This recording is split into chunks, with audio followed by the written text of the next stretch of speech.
start, with our little interview questionnaire, Here's my partner here, Migdalia Bonilla, from the podcast Life with Migdalia. How you doing today? Great. Let's get started, shall we? Awesome. When someone says we need to talk, what's your immediate emotional reaction? The key words we need to talk always just makes me super anxious of like, oh my God, did something happen? What's going on? Did I do something wrong? Are you mad at me? Just like full anxiety washes over me for sure. Oh, right. You women and your emotions. Right. Can you think of a time where a we need to talk moment went completely wrong? Why? My last relationship, we need to talk would be like me talking to him about something, and then it would just escalate into him getting mad or just completely escalating it into something bigger than it actually should have been. Right.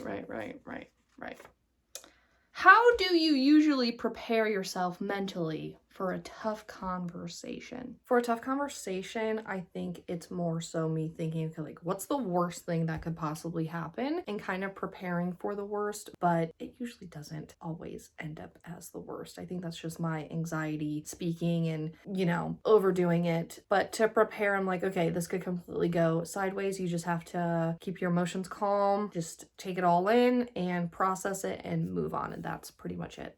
Right.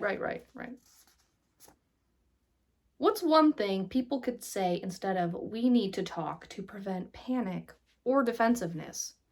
That's a good question. I think more so of like, hey, I felt off or, upset about something that happened and I'd really like to talk about it. One of the issues I have is coming at something completely wrong or ignorantly instead of like saying the I statements of I feel. It comes off as like a you made me feel, like a fact rather than something that I just feel like, and it's just me assuming rather than asking, if that makes sense. I think that's a great idea. Yeah, right.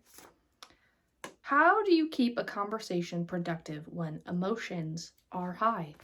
More so recently, I've been trying to count to 10, really not let my emotions get the best of me to escalate a situation. So I'm really just trying to take a step back, which is really hard because, I get distracted and ADHD brain and whatever else. So I need to really try my best to pause and breathe and be like, okay, I don't want to get off track. I want this to be a positive outcome. So it is something that I'm really working on in my relationship because we're pretty emotional and we're very passionate about how we feel. Right.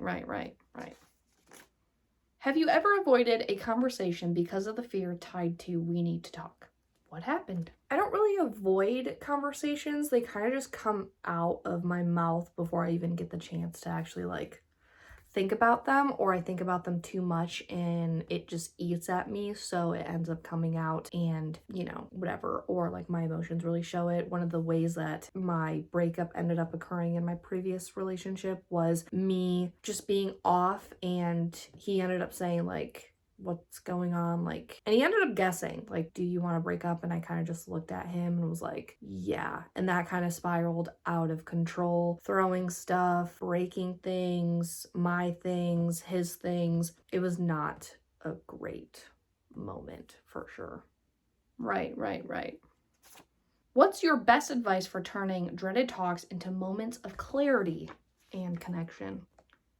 I think trying to understand where the person's coming from and actually giving yourself time to calm down, because when we are at the highest peak of our emotions, it's really hard to think about the entire situation or the bigger picture. So, giving yourself time to calm down, especially when you're passionate about something or that you're sensitive about certain topics, really giving yourself more time to cool off and then coming back and be like, you know what?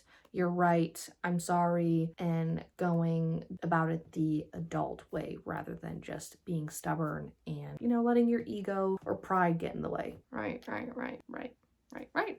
right. That's all we have for today, folks. You have an amazing weekend, and we will see you next time.